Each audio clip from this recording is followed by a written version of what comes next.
What's going on, guys? It's NYPrepper here, and I wanted to just talk to you guys about backcountry safety, and things that I carry with me when I'm in the backcountry. So right now I'm, probably about at least 2-3 miles away from the nearest paved road, and I'm on this dirt road here in the middle of the Catskill Wilderness in upstate New York. And I wanted to just talk to you guys about trail safety and backcountry safety, just because a lot of you guys may be, trying to spend time in the woods more because of COVID, and, a lot of people are locked up in their homes, or, because of the lockdown.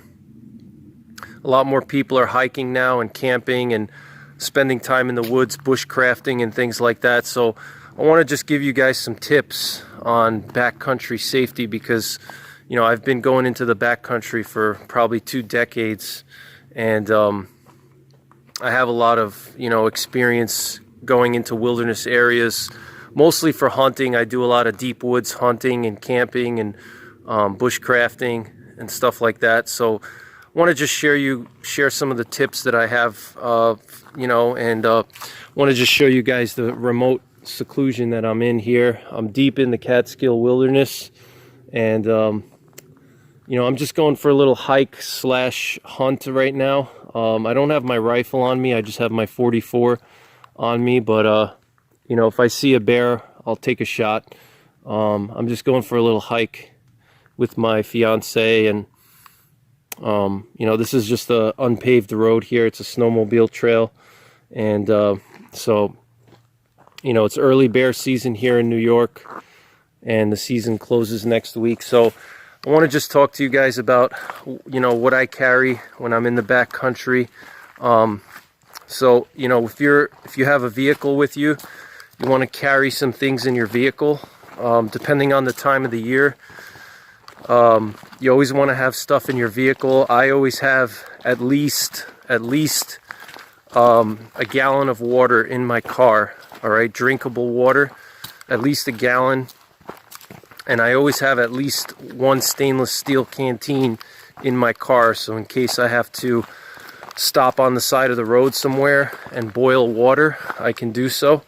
So what I do is I have like a half a gallon clean canteen in my car, and I keep that there filled with water at all times. You want to have spare clothing, wool socks, boots. I keep a wool blanket in my car. In case I'm in a secluded area, there's no cell signal. I keep a wool blanket. I keep spare wool socks. I have appropriate clothing with me for the season. I have flares, all right, for signaling, and snacks as well. Protein bars, cans of tuna, things that are going to give me protein and calories, some peanuts and things like that. I keep those in my car, and in addition to that, so you have stuff that you want in your vehicle, but then you also have stuff that you want to carry on your person, and so stuff that you want to carry on your person. Get this nice little waterfall here, a little stream in the wilderness. Stuff that you want to carry on your person if you're going into the backcountry is, you want to think about the main things that you need in case you were to get lost or you had to spend a night in the woods. Let's say you're hunting and it starts to get dark, and you can't find your way back to the trail, or you can't find your way back to your car. You may have to spend a night in the woods to wait for light to come out in order to find your way back. You don't want to just blindly start walking and panicking in the middle of the night, because you'll get yourself in a worse situation. You'll get more lost. Check out this stream, guys. Look at this beautiful stream here. I want to just show you guys the clean water here. Look at this crystal clear mountain water. Look at that beautiful water here. It's ice cold. Wow. So you want to think about your basic necessities, like obviously food, water, that's obvious, you know, because let's say you're hiking or you're hunting or you're camping, you're bushcrafting, and you know, you can't make it back to your car, it's getting dark. You're better off just spending the night in the woods rather than, you know, panicking and trying to find your way back in the dark. So you always want to have at least enough supplies to last you one night in the woods. You should always assume, you know, when you're going out into the wilderness that you may have to spend at least one night in the woods. If the weather gets bad, or, you know, you can't make it back to the car, whatever the situation is, you get injured, you twist your ankle, you know, always have at least enough stuff with you to spend one night in the woods, you know. So like typically what I carry is in my backpack, I carry protein bars, I carry maybe some cans of tuna, and a stainless steel canteen, all right, to boil water. You know, you want to have your 5 C's of survival, which is Dave Canterbury term. 5 C's is cordage, container, combustion device, cover, and trying to remember what the other one was. So, you know, cordage is just some kind of rope in case you gotta use a rope to, you know, create a shelter or make a splint if you break your leg or something. That's what cordage is. Container is a stainless steel canteen or some kind of container you can boil water in.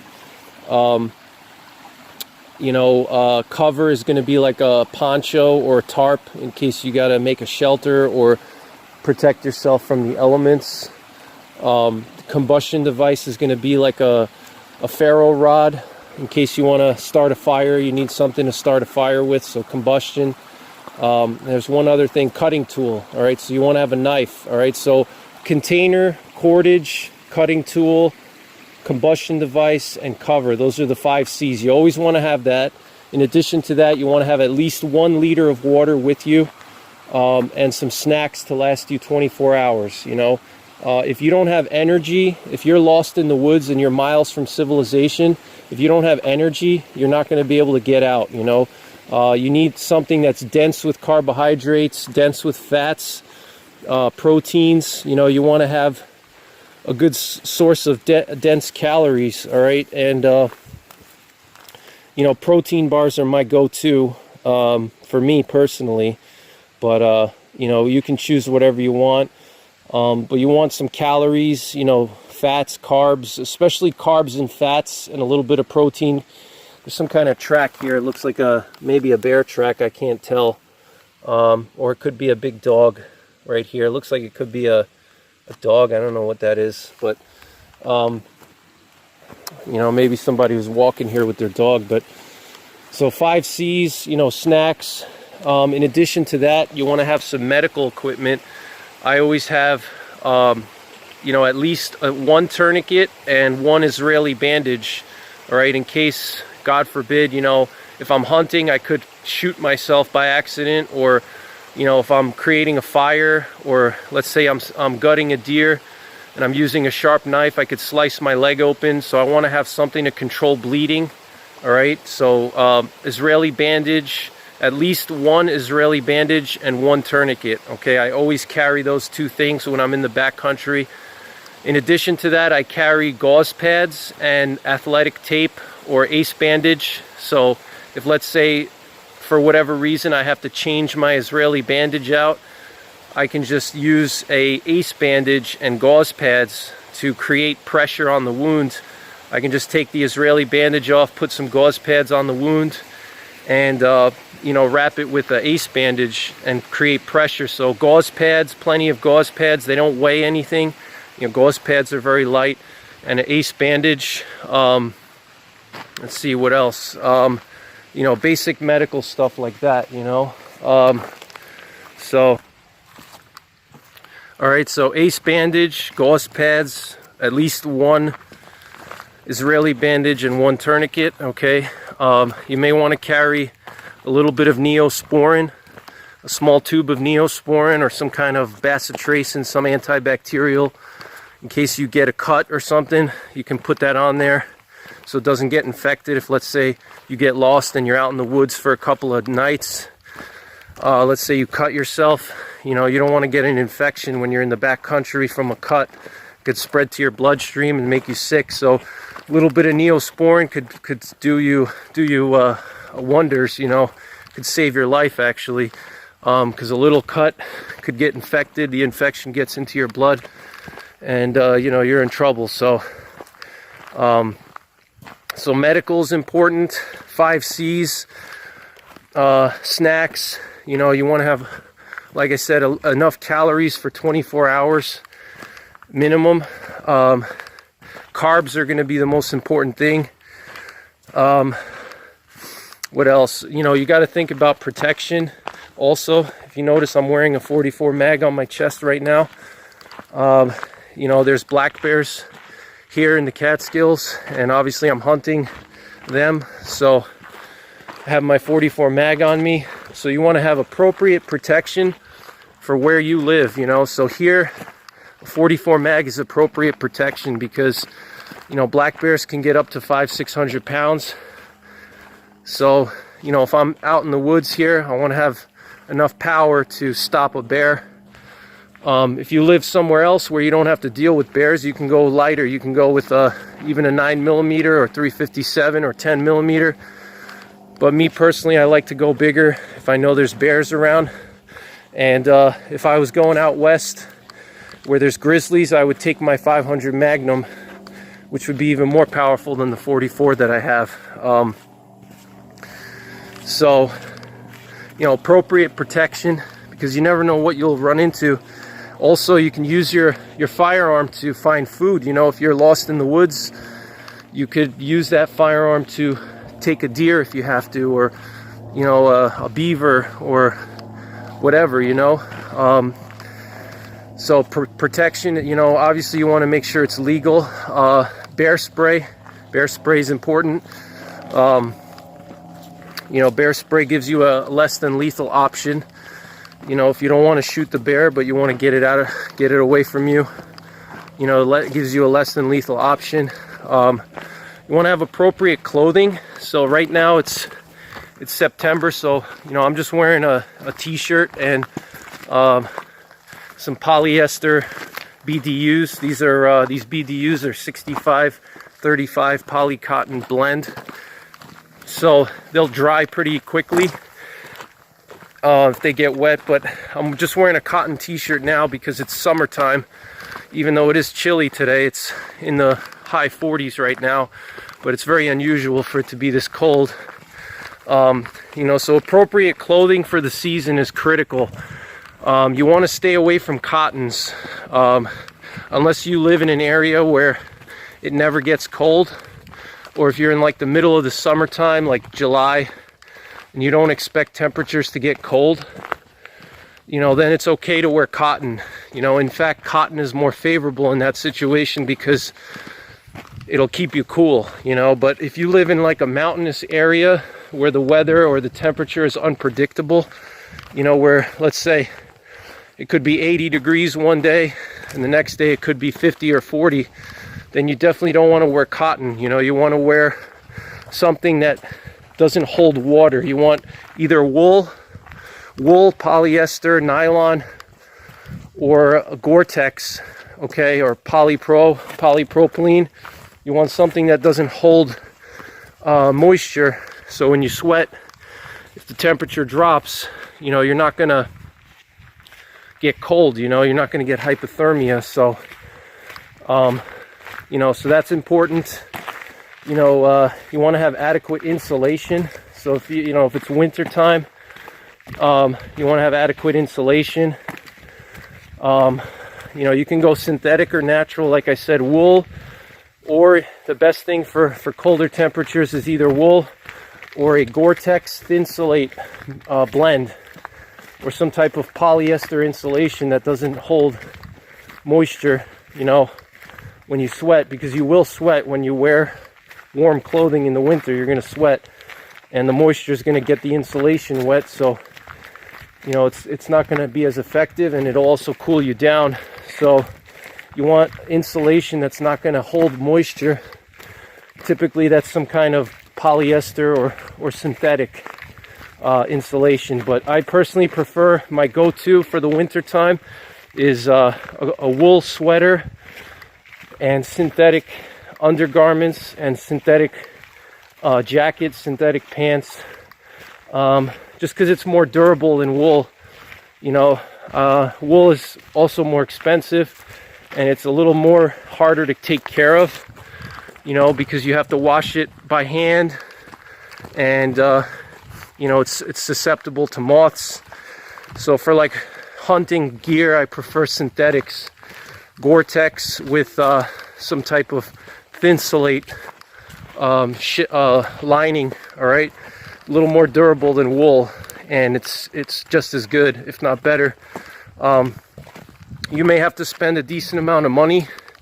All right, good quality clothing is not cheap. All right, you know, good quality winter jacket or winter pants, you're gonna spend, you know, $200 each. But you know, if you're serious about going into the woods, you know, in cooler climates, you know, you need to have the proper gear. So it's an investment, but it's worth it, you know, and it could save your life. So proper clothing, footwear is essential.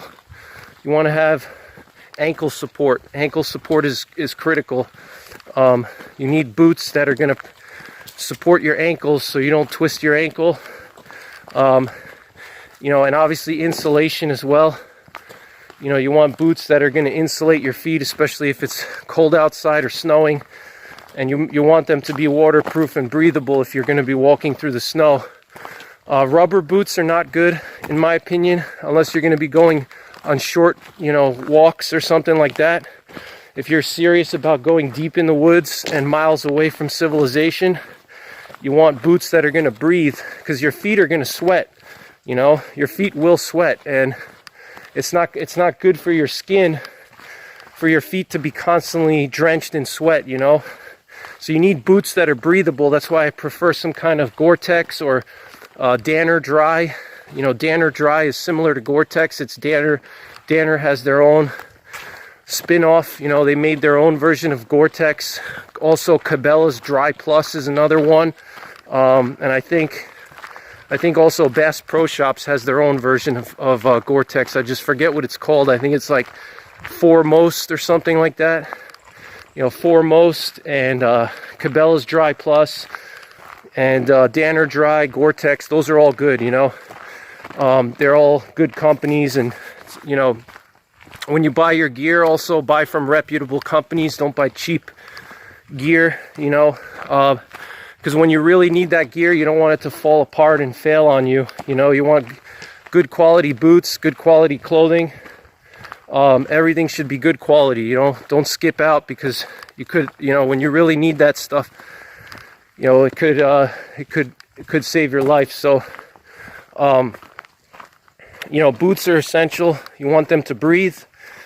You know, if you're going to be hiking in the winter time or cooler climates, you want to have wool socks, and you want to order your boots one size larger. So this way, your boots are big enough to accommodate the wool socks, because the wool socks are thick. And you want winter boots to be loose fitting. All right, if you have tight fitting boots for the winter, you're going to cut off circulation to your toes, and you're going to find that your toes are going to be cold all the time. All right, so you want, for winter boots or cold weather boots, you want to go one size larger than your normal size to allow for wool socks and to prevent your circulation from getting constricted. All right, so, you know, and in the summertime, I like to go with very lightweight boots. I usually go with like a jungle boot, you know, like some type of jungle boot that has breathability. So the boot that I use now is it's a Danner Tannicus for my summer boots, and it has vent holes on the side of the boot, you know, and that's really good for the summer. It helps your feet breathe, you know. You want ankle support. You want your boots to be well made, you know, leather or nylon. You know, I don't like I don't like boots that have those cloth eye holes for the laces. You know, I like my boot laces to either have like a steel or metal eyelet or a hole inside of the leather itself. I don't like those new ultralight, you know, hiking sneakers like the Morel Moabs. They have like the eyelets are like cloth, and that cloth can tear, it can fall apart. You know, so I like to have old school boots. You know, check the eyelets. The eyelets are essential. You know, I just like either holes inside the leather itself or like reinforced holes with the metal eyelets. Those are the best. All right, you don't want any cloth eyelets like on the Morel Moabs. That's what a lot of manufacturers do to save money, you know, because they don't want to punch holes, and it's just easier for them to stitch on little loops for the laces rather than punching holes and reinforcing them. They save a couple of bucks that way. So, you know, don't buy those, you know. Your footwear is essential because you're going to be, if you're walking, you know, there's a lot of pressure on your feet. So you have to have, you know, footwear that fits you right. It breathes, it's comfortable, and it's constructed well, all right, because your footwear is going to take the most beating of any gear that you have. Next thing you want to do is headwear, okay? You want something to keep you warm, keep your head warm. All right, in the colder months, you may want to get a face mask and a fur hat. All right, but if it's like a transitional season like spring or fall here in upstate New York, I just wear a wool watch cap. All right, that's all that I have. But when it gets into the winter time, I carry a wool face mask, which covers my whole face. So if it's like, you know, single digits or below 0, it covers my whole face. All right. And then I have a fur hat, like a trapper's hat with rabbit fur, to cover my ears. You know, you want to cover your ears, but your head, you know, your head radiates a lot of heat. And then obviously gloves for your hands. Same thing with the gloves is the same thing with your shoes. You don't want your gloves to be tight. You want them to be breathable, and you want them to be waterproof, so your hands don't get wet, and your hands don't get cold. So, you know, and another good thing is a satellite phone. You know, in case you get lost, you can call 911 if you don't have cell signal, if you're miles away from civilization. The most popular one, and the one that I'm actually going to get myself soon, is the Spot satellite phone. It's only like $200 or $300, and it allows you to text people or call 911. All right, so that gives you the opportunity to text a loved one. If, let's say, you're lost or something happens, you can text your loved one, or you know, you can call 911. But you know, that's pretty much it, guys. You know, I hope that you found some use from this video, and you know, I'm sure I probably left some things out. You know, I kind of just did this video on the fly, but you know, I hope that I kind of made you think about some things. And obviously, fire starting equipment, you know, you want to have multiple ways to start a fire.